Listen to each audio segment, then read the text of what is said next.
വാൽപ്പാറ ചായത്തോട്ടങ്ങൾ പച്ചപ്പട്ട് വിരിച്ച മേഘങ്ങൾ മൂടുന്ന ഈ നഗരത്തോട് വിട പറയാൻ സമയമായി. സമുദ്രനിരപ്പിൽ നിന്ന് ഏകദേശം 3500 അടി ഉയരത്തിൽ നിൽക്കുമ്പോൾ തണുത്ത കാറ്റ് കാതിലൊരു മന്ത്രം പോലെ പറയുന്നുണ്ട്. ഇനി ഇറക്കമാണ്, കാഴ്ചകളുടെ വിരുന്നുമാണ്.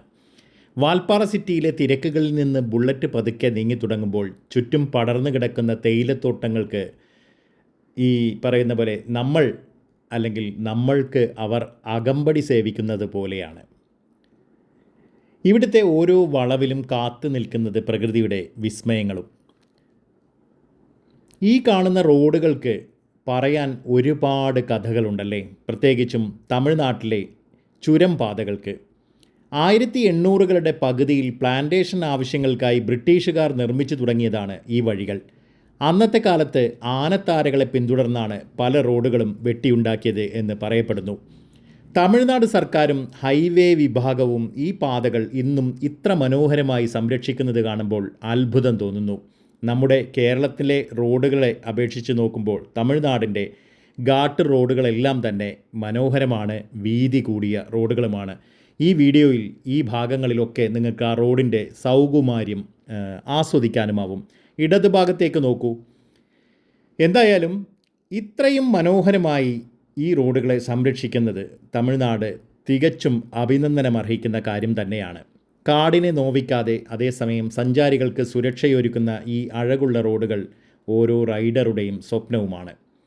വാൽപ്പാറയുടെ ആവേശമായ 40 ഹെയർപിൻ വളവുകളിലേക്കാണ് നമ്മൾ പോയിക്കൊണ്ടിരിക്കുന്നത്.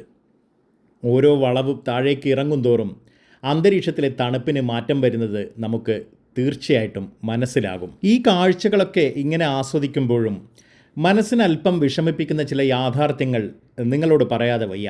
കേരളത്തിൽ നിന്ന് തമിഴ്നാട്ടിലേക്കുള്ള പല സുന്ദരമായ പാതകളും ഇന്ന് മലയാളികൾക്ക് മുന്നിൽ കൊട്ടിയടക്കപ്പെടുകയാണ്.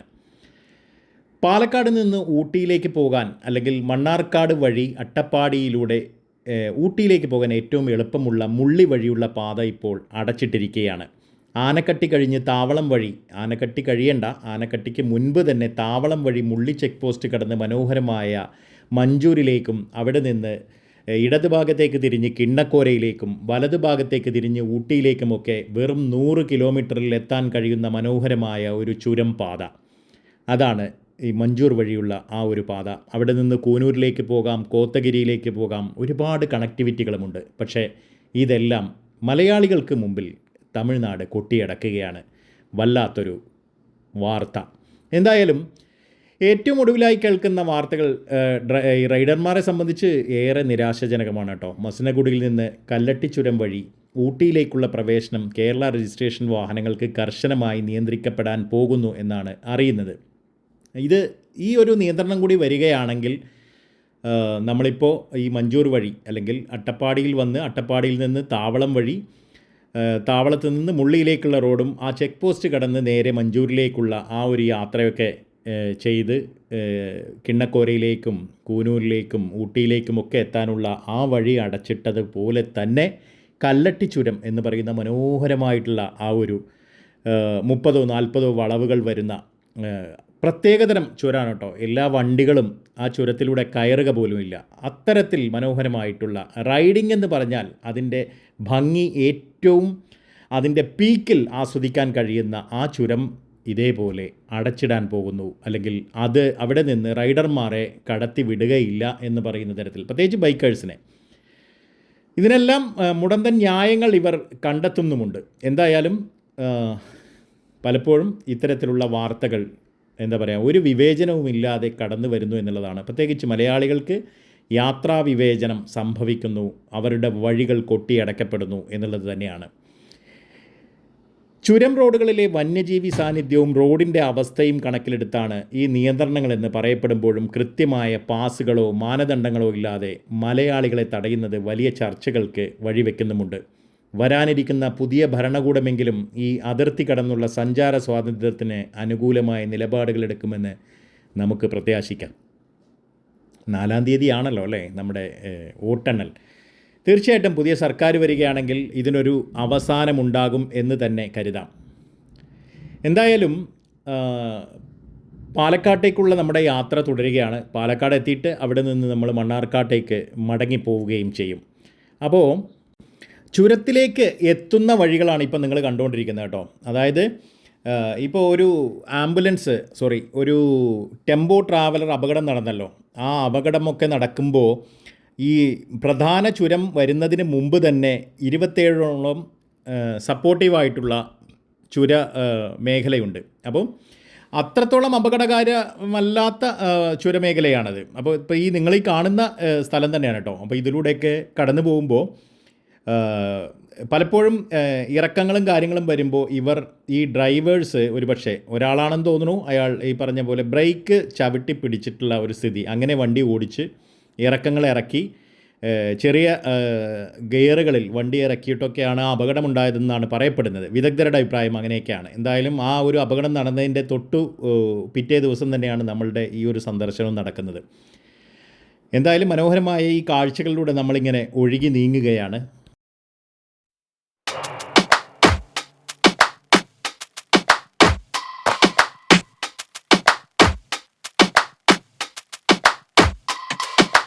Don't push back. Oh. Don't push back. Oh. Don't push back. Oh. Don't push back. Don't push back. Oh. Don't push back. Oh. Don't push back. Don't push back. Constant thunder.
നമ്മൾ മണ്ണാർക്കാട് നിന്ന് പൊള്ളാച്ചി വഴി വരികയും പൊള്ളാച്ചി സിറ്റിയിലേക്ക് പോകാതെ നമ്മൾ ആനമല വഴി ഈ ആളിയാർ ഭാഗത്തേക്ക് കയറി വരുന്ന ഒരു ബൈപ്പാസ് പോലുള്ള സംഭവമുണ്ട്. അതുവഴി കയറി വരികയൊക്കെയാണ്. അപ്പോൾ അതല്ലാതെയും വേറെ വഴികളുണ്ട് കേട്ടോ, ഷോർട്ട് കട്ടുകളൊക്കെ ഉണ്ട്. പക്ഷേ അതുവഴിയൊക്കെ പോയി കഴിഞ്ഞാൽ കുറേ അധികം സമയം നമ്മൾ ഓടേണ്ടി വരും. എന്തായാലും ഗൂഗിൾ മാപ്പ് ഇടുകയാണെങ്കിൽ നിങ്ങൾക്ക് ഇതേപോലെ ഷോർട്ട് കട്ട്സൊക്കെ ഉപയോഗിക്കാനായിട്ട് പറ്റും. ആ വഴിയൊക്കെ വരുമ്പോൾ നമ്മൾ കേരളത്തിൽ കാണുന്ന അത്രയും വലിയ രാഷ്ട്രീയ ബഹളങ്ങളൊന്നും ഈ ഒരു ഇലക്ഷൻ സമയത്ത് ഇവിടെ കാണാനുണ്ടായിരുന്നില്ല. വഴിനീളെ കാണുന്ന രാഷ്ട്രീയ കൊടികളും പോസ്റ്ററുകളുമൊക്കെ നമുക്ക് കേരളത്തിലുള്ള അത്രയും ഇല്ല എങ്കിൽ പോലും തമിഴ്നാട് ഇപ്പോൾ വലിയൊരു രാഷ്ട്രീയ മാറ്റത്തിൻ്റെ മുനമ്പിലാണ്. ഏപ്രിൽ മാസത്തെ ചൂടിനേക്കാൾ വലിയ ചൂടാണ് ഇപ്പോൾ ഇവിടുത്തെ രാഷ്ട്രീയത്തിന്. ഞാൻ ഈ ഏപ്രിൽ അവസാന വാരത്തിലാണല്ലോ ഈ യാത്ര പോകുന്നത്. എല്ലാവരും ഉറ്റുനോക്കുന്നത് വരാനിരിക്കുന്ന 4-ാം തീയതിയിലേക്കാണ്, നമ്മുടെ മെയ് 4 കേട്ടോ. വോട്ടെണ്ണൽ നടക്കുമ്പോൾ തമിഴ്നാടിൻ്റെ വിധി ആർക്കൊപ്പം നിൽക്കുമെന്ന് ഈ രാജ്യം മുഴുവൻ കാത്തിരിക്കുകയാണ്. തമിഴ്നാട് രാഷ്ട്രീയത്തിലേക്ക് കണ്ണും നട്ട് കേരളീയരും ഇരിക്കുന്നു എന്ന് പറയുന്നതാണ്. കാരണം നമ്മുടെ അയൽ സംസ്ഥാനമാണല്ലോ. എന്തായാലും ഇപ്പോൾ ഏറ്റവും കൂടുതൽ കേൾക്കുന്ന പേര് തമിഴ്നാട്ടിൽ നിന്ന് അത് ദളപതി വിജയുടേതാണ്. തമിഴക വെട്രിക്കഴകം എന്ന പാർട്ടിയുമായി അദ്ദേഹം രാഷ്ട്രീയത്തിലേക്ക് ഇറങ്ങുമ്പോൾ അത് കേവലം ഒരു സിനിമാ നടൻ്റെ ചുവടുവെപ്പായി ആരും കാണുന്നില്ല. MGRനും ജയലളിതയ്ക്കും കരുണാനിധിക്കുമൊക്കെ ശേഷം വ്യക്തിപ്രഭാവത്തിന് ഇത്രയേറെ പ്രാധാന്യമുള്ള ഒരു മണ്ണിൽ വിജയുടെ സ്വാധീനം ചെറുതല്ല. പ്രത്യേകിച്ചും യുവാക്കൾക്കിടയിലും സ്ത്രീ വോട്ടർമാർക്കിടയിലും അദ്ദേഹത്തിനുള്ള സ്വീകാര്യത വോട്ടായി മാറുമോ എന്നതാണ് എല്ലാവരും ഉറ്റുനോക്കുന്ന ചോദ്യം. വിജയ് മുഖ്യമന്ത്രിയാകുമോ? ഒരു മന്ത്രിസഭ ഉണ്ടാക്കാൻ അദ്ദേഹത്തിന് സാധിക്കുമോ? ഇതൊക്കെ ഇപ്പോൾ പ്രവചനാതീതമാണ്. എങ്കിലും തമിഴ്നാടിൻ്റെ ചരിത്രം പരിശോധിച്ചാൽ സിനിമയും രാഷ്ട്രീയവും തമ്മിലുള്ള അഭേദ്യമായ ബന്ധം നമുക്ക് കാണാനാവും. ദ്രാവിഡ രാഷ്ട്രീയത്തിൻ്റെ വേരുകൾ ഉറച്ചു നിൽക്കുന്ന ഈ മണ്ണിൽ DMKയും AIDMKയും പടുത്തുയർത്തിയ കോട്ടകൾ തകർക്കാൻ വിജയുടെ ജനപ്രീതിക്ക് കഴിയുമോ എന്ന് കണ്ടറിയണം. വിജയ് ഉയർത്തുന്ന അഴിമതി വിരുദ്ധ നിലപാടുകളും പ്രാദേശിക വികാരങ്ങളും ജനങ്ങൾ ഏറ്റെടുത്താൽ തമിഴ്നാട് രാഷ്ട്രീയത്തിൽ അതൊരു വലിയ വിപ്ലവത്തിന് തന്നെ തുടക്കമിട്ടേക്കാം. ഒരുപക്ഷെ വരാനിരിക്കുന്ന നിയമസഭാ തെരഞ്ഞെടുപ്പുകളിൽ അദ്ദേഹം ഒരു നിർണായക ശക്തിയായി മാറുന്നത് കാണാനും നമുക്ക് സാധിച്ചേക്കും. രാഷ്ട്രീയ ചർച്ചകൾ ചൂടുപിടിക്കുമ്പോഴും സാധാരണക്കാരൻ്റെ വോട്ട് ആർക്കാണെന്നത് ഇന്നും ആ പെട്ടികൾക്കുള്ളിലെ രഹസ്യമാണ്, വോട്ടെണ്ണുന്നത് വരെ, അല്ലേ? ജയപരാജയങ്ങൾ എന്തു തന്നെയായാലും തമിഴ്നാടിൻ്റെ ഈ മണ്ണ് എന്നും മാറ്റങ്ങളെ ഇരു കൈകളും നീട്ടി സ്വീകരിച്ചിട്ടുണ്ട്. കേരളത്തിന് പക്ഷേ ഇതൊന്നും പറഞ്ഞിട്ടില്ല. എന്തായാലും ഇവിടെ ഒരു രാഷ്ട്രീയം എന്ന് പറയുന്നത്, ഇവിടുത്തെ രാഷ്ട്രീയം എന്ന് പറയുന്നത് തീർച്ചയായിട്ടും UDF LDF സംവിധാനങ്ങളാണ്. അത് BJPക്ക് വഴി മാറുന്നുമില്ല. UDF ആയിരിക്കും ഇത്തവണ വരുന്നതെന്ന് തോന്നുന്നു. നിങ്ങൾക്കെന്താണ് അഭിപ്രായം? ഈ രാഷ്ട്രീയ കൗതുകങ്ങൾ മനസ്സിലിട്ടുകൊണ്ട് തന്നെ നമ്മൾ ആനമലയുടെ ഭംഗി ആസ്വദിക്കാനായി വീണ്ടും അങ്ങോട്ട് തന്നെ ഇറങ്ങിപ്പോവുകയാണ്. വന്നതും ഈ വഴി തന്നെയാണ്, നമ്മൾ തിരിച്ചിറങ്ങിപ്പോകുന്നതും ഈ വഴിയിലേക്ക് തന്നെയാണ്. ഇക്കാര്യം കൂടി കൂട്ടിച്ചേർക്കാതിരിക്കാനാവില്ല എന്ന് തോന്നുന്നു. എന്തായാലും വിജയുടെ രാഷ്ട്രീയ സ്വാധീനം വളരെ വലുതാണെന്നത് തർക്കമില്ലാത്ത കാര്യമാണ്. അദ്ദേഹത്തിൻ്റെ ആരാധക വൃന്ദവും അതുപോലെ വലിയൊരു വോട്ട് ബാങ്കായി മാറാൻ സാധ്യതയുണ്ട്. എന്നിരുന്നാലും തമിഴ്നാട്ടിൽ പതിറ്റാണ്ടുകളായി നിലനിൽക്കുന്ന ദ്രാവിഡ പാർട്ടികളുടെ സംഘടനാ സംവിധാനത്തെ മറികടക്കുക എന്നത് വലിയൊരു വെല്ലുവിളിയാണ്. വോട്ടെണ്ണൽ ഫലങ്ങൾ പുറത്തു വരുമ്പോൾ ജനവികാരം എങ്ങോട്ടാണെന്ന് നമുക്ക് കൂടുതൽ വ്യക്തമാകും. അപ്പോൾ രാഷ്ട്രീയം അതങ്ങനെ കിടക്കും, അല്ലേ? തമിഴക രാഷ്ട്രീയം പ്രത്യേകിച്ചും.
ആവേശകരമായ 40ഓളം വളവുകളാണ് അല്ലേ. നമ്മളിപ്പോൾ ഏകദേശം 9ാമത്തെ വളവിലാണ് ഇപ്പോൾ കടന്ന് താഴേക്ക് പോകുന്നത് കേട്ടോ. അപ്പോൾ ഈ 9ാമത്തെ വളവിലേക്കാണ് ഇപ്പോൾ നിങ്ങൾക്ക് അല്പം മുമ്പ് ആളുകൾ കൂടി നിൽക്കുന്ന ഒരു ഭാഗം കണ്ടില്ലേ, അവിടെയാണ് യഥാർത്ഥത്തിൽ ആ 13ൽ നിന്നുള്ള താഴോട്ട് ടെമ്പോ ട്രാവലർ വീണത്. അവിടെ നിന്ന് അല്പം മാറ്റി അത് ഇട്ടിട്ടുണ്ടായിരുന്നു. എന്തായാലും ഞാൻ തിരിച്ചു വരുന്ന പിറ്റേ ദിവസം ആ വാഹനം അവിടെ ഉണ്ടായിരുന്നില്ല. അത് ഏതോ റിക്കവറി വാഹനം വന്ന് കൊണ്ടുപോയിരുന്നു. പ്രത്യേകിച്ച് അവിടെ വീതിയില്ലാത്തൊരു ഭാഗം മറ്റുമൊക്കെ ആണല്ലോ. എന്തായാലും ബുള്ളറ്റിൻ്റെ ഗിയറുകളൊക്കെ താഴ്ത്തി എൻജിൻ ബ്രേക്കിങ്ങിൻ്റെ താളത്തിൽ നമ്മൾ താഴേക്ക് അങ്ങനെ ഒഴുകി നീങ്ങുകയാണ്. ഇടതൂർന്ന വനങ്ങൾക്കിടയിലൂടെ വളഞ്ഞ് പുളഞ്ഞു പോകുന്ന ഈ പാതയിൽ ഓരോ വളവിനും ഓരോ സ്വഭാവമാണ്. അപ്പോൾ എപ്പോഴും നിങ്ങൾ ഇതേപോലുള്ള മേഖലകളിൽ വണ്ടി ഓടിക്കുമ്പോൾ മാക്സിമം എൻജിൻ ബ്രേക്ക് ചെയ്തുകൊണ്ട് പോവുക. ഒരു 3rd ഗിയറിലോ 4th ഗിയറിലോ ഒക്കെ മാക്സിമം ഇറങ്ങിപ്പോകാൻ ശ്രമിക്കുക. വണ്ടി ഏറ്റവും എളുപ്പത്തിൽ ഡൗൺ ചെയ്ത് വേഗത കുറയ്ക്കാൻ ശ്രമിക്കുക. എപ്പോഴും ബ്രേക്കിൽ കാല് വെച്ചുകൊണ്ട് യാത്ര ചെയ്യുന്ന അല്ലെങ്കിൽ അങ്ങനെ വണ്ടി ഓടിക്കുന്ന ഒരു സ്വഭാവം ഒരു കാരണവശാലും ചുരം മേഖലയിൽ നമുക്ക് റെക്കമെൻഡബിൾ അല്ല എന്ന് മനസ്സിലാക്കുക. അപ്പോൾ ആ തരത്തിൽ കുറച്ച് താഴേക്ക് എത്തുമ്പോൾ ദൂരെ വെള്ളിരേഖ പോലെ ആളിയാർ ഡാമിൻ്റെ റിസർവോയർ നമുക്ക് പല ഭാഗത്തും ഇതേപോലെ ഇടത് ഭാഗത്ത് നമുക്ക് കാണാനാവുന്നുണ്ടല്ലോ. ആ കാഴ്ച നമുക്ക് ഇതേപോലെ ഇപ്പോൾ ഗോപ്രോ ആയതുകൊണ്ട് തന്നെ നമ്മൾ തല അല്പം തിരിക്കുമ്പോൾ ആ ഒരു വിഷ്വൽ നമുക്ക് കുറേയൊക്കെ കിട്ടുന്നുണ്ടല്ലേ. എന്തായാലും മനോഹരമായിട്ടുള്ള വിഷ്വലാണ് കേട്ടോ. ചുരമിറങ്ങി നമ്മൾ എത്തിച്ചേരുന്നത് ആളിയാറിൻ്റെ തീരത്തേക്കാണ്. പക്ഷേ അതിന് ഇനി അല്പസമയം കൂടിയുണ്ട്. എന്തായാലും ഈ ഒരു വീഡിയോയുടെ ഹിൻഡ് എന്ന് പറയാനുള്ളത്, നിങ്ങൾക്കുള്ള സൂചന, യഥാർത്ഥത്തിൽ ഇതൊരു റൈഡിംഗ് വീഡിയോ മാത്രമാണ്. ഇതിനകത്ത് കാര്യമായി മറ്റ് ദൃശ്യങ്ങളൊന്നും തന്നെ ഇല്ല. താല്പര്യമുള്ളവർക്ക് കാണാം. അതായത് നമ്മൾ വാൽപ്പാറയിൽ നിന്ന് തുടങ്ങി വാൽപ്പാറയുടെ ചുരങ്ങൾ മുഴുവൻ ഇറങ്ങുന്ന, പ്രധാനപ്പെട്ട ചുരങ്ങൾ മുഴുവൻ വീഡിയോ ആണ് യഥാർത്ഥത്തിൽ ഈ ഒരു വീഡിയോ. അപ്പോൾ താല്പര്യമുള്ളവർക്ക് മാത്രം കാണാം.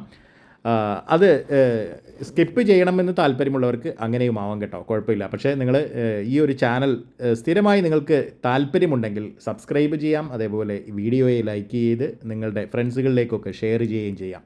പിന്നെ നിങ്ങളുടെ വിലയേറിയ അഭിപ്രായങ്ങൾ കമൻറ്റുകളായി രേഖപ്പെടുത്തുകയും വേണം. ഓക്കെ.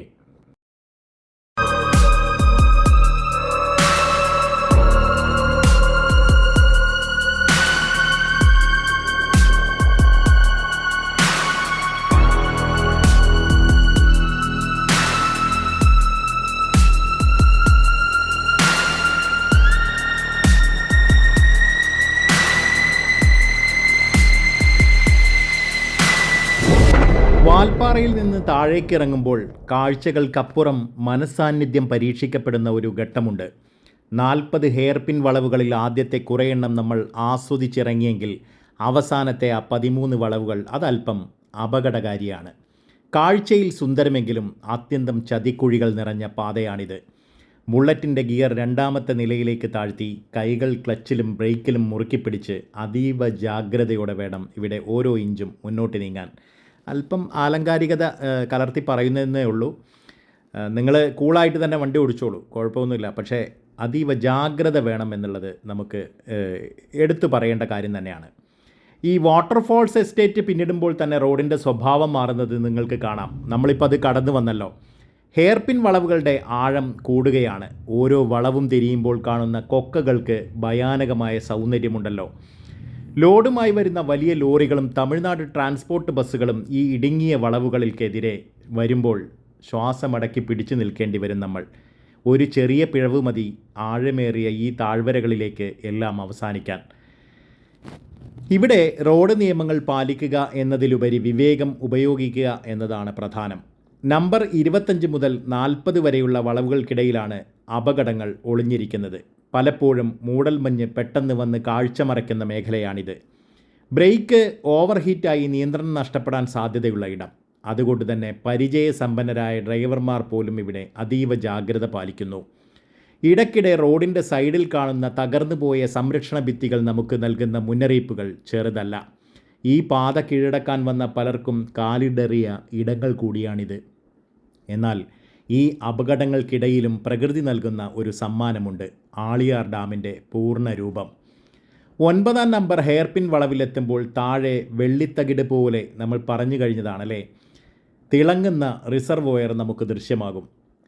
അട്ടക്കട്ടിയിലെ ചെക്ക് പോസ്റ്റ് പിന്നിടുമ്പോൾ മുതൽ അന്തരീക്ഷത്തിലെ ഓക്സിജൻ്റെ അളവ് കൂടുന്നതായും തണുപ്പ് കുറയുന്നതായും തോന്നിത്തുടങ്ങും. നമ്മൾ പതുക്കെ പതുക്കെ കാടിൻ്റെ ഉള്ളിൽ നിന്ന് സമതലങ്ങളിലേക്ക് ഇറങ്ങുകയാണ്. വാനരന്മാരുടെ സാന്നിധ്യവും ഈ ഭാഗത്ത് കൂടുതലാണ്. അതുകൊണ്ട് വണ്ടി നിർത്തി കാഴ്ചകൾ കാണുമ്പോൾ അവരെയും ഒന്ന് ശ്രദ്ധിക്കണം. ഈ വാല്യുബിൾ ആയിട്ടുള്ള ഐറ്റംസൊക്കെ വണ്ടിയിൽ വെക്കുമ്പോൾ ശ്രദ്ധിക്കണം കേട്ടോ. കാരണം കുരങ്ങന്മാരെടുത്തിട്ട് ഒരൊറ്റ ഓട്ടമായിരിക്കും. പിന്നെ അതിൻ്റെ പിറകെ പോയാലൊന്നും കിട്ടിക്കൊള്ളണമെന്നില്ല. പ്രത്യേകിച്ച് ക്യാമറ, മൊബൈല്, സൺഗ്ലാസുകൾ, അതേപോലുള്ള സംഗതികളൊക്കെ പ്രത്യേകം ശ്രദ്ധിക്കുക. അവസാനത്തെ ഏതാനും വളവുകൾ അത് ആവേശവും ഭയവും കലർന്ന ഒരു സങ്കര വികാരമാണ്. താഴെ ആളിയാർ പാർക്കും ഡാമിൻ്റെ പ്രവേശന കവാടവുമൊക്കെ നമുക്ക് വ്യക്തമായി കാണാവുന്ന തരത്തിലേക്ക് നമ്മൾ താഴോട്ട് ഇറങ്ങി വരികയാണല്ലോ. ഈ ബുള്ളറ്റിൻ്റെ സൈലൻസറിൽ നിന്നുള്ള ഓരോ തമ്പും ഈ മലനിരകളിൽ പ്രതിധ്വനിക്കുന്നുമുണ്ട്. 40ാമത്തെ വളവ് തിരിഞ്ഞ് നേരെ നിരപ്പായ റോഡിലേക്ക് പ്രവേശിക്കുമ്പോൾ ഒരു വലിയ യുദ്ധം ജയിച്ച വികാരമാണ് ഓരോ റൈഡർക്കും.